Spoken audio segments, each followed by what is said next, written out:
रित्नेश द्विवेदी जो हैं साइंटिस्ट इस वक्त हमें यहाँ पर ज्वाइन कर रहे हैं। रित्नेश जी, बहुत स्वागत है आपका। और सर, क्योंकि वो क्रूशियल वक्त अब आ चुका है लगभग, और ये 57 मिनट्स जो हमारी टाइमर लगातार चल रहा है, जो स्प्लैश डाउन जो होगा, सुनीता विलियम, बुच विल्मोर जो हैं वो धरती पर लैंड करेंगे और धरती पर वापसी उनकी होगी। ये आखिरी 57 मिनट कितने क्रूशियल? बहुत महत्वपूर्ण है। देखिए, अभी आपकी सहयोगी जिक्र कर रही थी जो 2003 में घटना हुई थी कोलंबिया STS-107 के साथ, जिसमें 7 अंतरिक्ष यात्री उनकी मृत्यु हो गई थी ड्यूरिंग री एंट्री। वो 16 मिनट बचे थे धरती पर लैंड करने के, उसके पहले उसी दौरान ये दुर्घटना हुई थी। और उसके पहले 1984-85 में चैलेंजर स्पेस क्राफ्ट था, स्पेस शटल था, जो लॉन्च होने के 3 मिनट के अंदर ही एक्सप्लोड कर गया था। तो ये इसीलिए इतना ज़्यादा समय लग रहा है।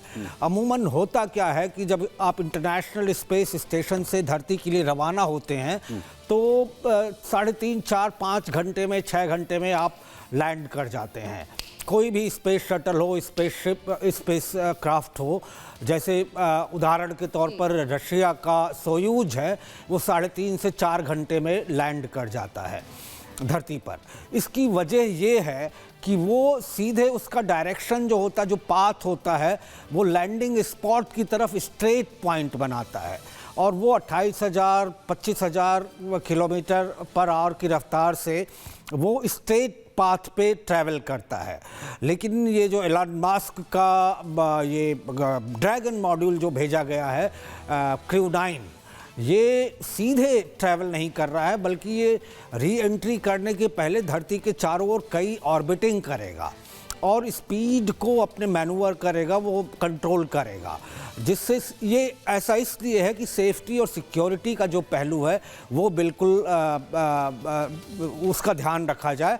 और री एंट्री के टाइम, जैसे बताया आप लोगों ने, कि वहाँ पे हीट बहुत ज़्यादा जनरेट होती है, और यहाँ सबसे ज़्यादा जो कवच का काम करते हैं वो हीट शील्ड्स होती हैं, जो नासा के एम्स रिसर्च सेंटर में बनाई जाती हैं, स्पेस एक्स के सेंटर में बनाई जाती हैं, और एलन मस्क ने इसका नाम पीका रखा है।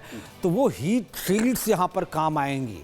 उसके बाद दूसरा जो सबसे स्टेप आता है कि जब पैराशूट्स खुलेंगे और स्पीड काफ़ी कम हो जाएगी, और इसके बाद अगर फ्लोरिडा में मौसम अच्छा है, और जैसी खबर आ रही है कि फ्लोरिडा में अभी मौसम ठीक है, तो ये समंदर के अंदर ये टच डाउन करेंगे, और वहाँ पर आर्मी की US डिपार्टमेंट ऑफ डिफेंस की बोट्स तैनात रहेंगी, और ये लैंडिंग स्पॉट वहीं पे होगा जहाँ पे बोट्स वगैरह तैनात रहें, और वहाँ से फिर इन्हें मेडिकल चेकअप वगैरह के लिए लाया जाएगा।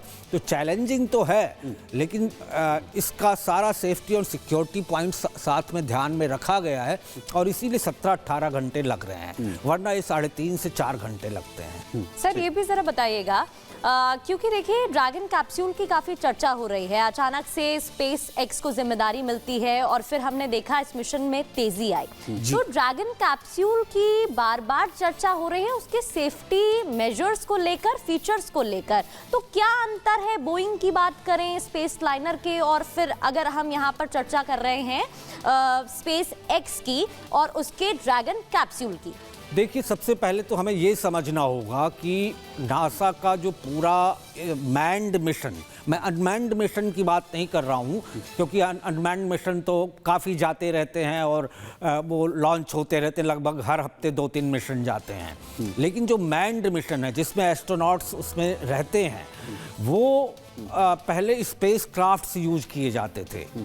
1971 में जब आखिरी मिशन नासा ने भेजा लूनर सरफेस पे, चंद्रमा की सतह पर, उसके बाद उसने कोई मैन्ड मिशन चंद्रमा की सतह पे नहीं भेजा, क्योंकि स्पेसक्राफ्ट रीयूजेबल नहीं होते, उनको आप एक ही बार यूज कर सकते हैं। उसके बाद 1980s के शुरुआती सालों में स्पेस शटल ईरा शुरू हुई, स्पेस शटल का युग शुरू हुआ, और नासा के पास 5 स्पेस शटल थे, अटलांटिस, सेंडोर, कोलंबिया और चैलेंजर, और एक और था एंटरप्राइज। तो ये पांचों मिलके स्पेस शटल 35 से 40 बार हर स्पेस शटल यूज किया जा सकता था स्पेस ट्रैवल के लिए। लेकिन जब चैलेंजर 1984-85 में एक्सप्लोड हुआ, 3 मिनट हुए थे लॉन्च के और वो एक्सप्लोड हो गया। उसमें भी 7 ही अंतरिक्ष यात्री सवार थे और 7 मारे गए। फिर 2003 में कोलंबिया STS-107 के साथ वही हादसा हुआ, लेकिन यहाँ पर स्पॉट अलग थे। वो जाते टाइम एक्सप्लोड हुआ था चैलेंजर स्पेस शटल, और कोलंबिया वो आते टाइम री एंट्री के 16 मिनट बचे थे लैंड होने के, तब एक्सप्लोड हो गया। तो फाइनली नासा ने ये डिसाइड किया कि सभी स्पेस शटल जितने 5 थे वो उन्होंने अपना कार्यकाल पूरा कर लिया है और स्पेस शटल को हम ख़त्म कर देते। तो उसको वाइंड अप कर दिया गया और एक जगह उसको संग्रह के रूप में रख दिया गया, संग्रहालय में। उसके बाद नासा के पास अपना कोई स्पेस शटल या स्पेस क्राफ्ट नहीं बचा है जिसको वो यूज कर सके। अगर होता तो नासा ना तो स्पेस एक्स की तरफ देखती और ना बोइंग की तरफ देखती। ऐसे में नासा के पास सिर्फ एक ही रास्ता बचा कि वो प्राइवेट कंपनीज के सहारे मिशंस भेजे और लाए। तो यहाँ पर स्पेस एक्स का एक नाम आता है, एक बोइंग का स्टार लाइनर सुनीता विलियम्स और बुच विल्मोर को 5 जून को लेके गया। उसे 8 दिन के अंदर वापस आना था। हीलियम टैंक में उसके लीकेज आ गई, जिसकी वजह से उसको वहाँ रुकना पड़ा। यहाँ सिर्फ अंतरिक्ष यात्री ही नहीं रुके, बल्कि बोइंग के स्टार लाइनर शिप को भी वहीं डॉक रहना पड़ा। फिर बाद में वो जब पिछले साल दिसंबर में वो वापस आया तो बगैर किसी अंतरिक्ष यात्री को लिए वापस आ गया। उसके बाद ड्रैगन, ये 9th क्रू है जो सुनीता विलियम्स और बुच विल्मोर के साथ साथ एक रशियन कॉस्मोनॉट को भी ला रहा है। ये 9th मिशन है क्रू ड्रैगन का, और इसके पहले 8वां अभी कुछ दिन पहले लॉन्च हुआ था जो 2 अंतरिक्ष यात्रियों को लेकर गया था जी। इसके पहले ड्रैगन कैप्सूल से ही लाने की कोशिश की गई थी, लेकिन वो भी कामयाब नहीं रहा एक्सपेरिमेंट। तो फाइनली 9th क्रू को ड्रैगन के इससे लाया जा रहा है जी। अभी जो आपने पूछा कि स्पेस एक्स और बोइंग की तरफ देखती क्यों है बार बार नासा, उसकी सबसे अहम वजह यही है कि नासा के पास अपना स्पेस क्राफ्ट, स्पेस शटल इस समय कोई नहीं है, और जो है जिसका हम जिक्र करते हैं, जिसका अभी 1-2 साल पहले एक्सपेरिमेंट हुआ था ओरियन का, जो लूनर मिशन के लिए तैयार किया जा रहा है, अभी वो एक्सपेरिमेंटल सिक्योरिटी को लेकर, क्योंकि ज्यादातर अगर जो आम लोग हैं या भारत की अगर हम बात कर रहे हैं, सुनीता विलियम्स की वापसी अगर हो रही है तो वो सिक्योरिटी को लेकर बहुत ज्यादा कंसर्न है, क्योंकि कोलंबिया का बार बार जिक्र हो रहा है कि जो हमने कल्पना चावला को खोया, जिस तरीके की सिचुएशंस जो है उस वक्त कोलंबिया को लेकर हुई, शटल जो है विस्फोट हो जाता है वापसी के दौरान।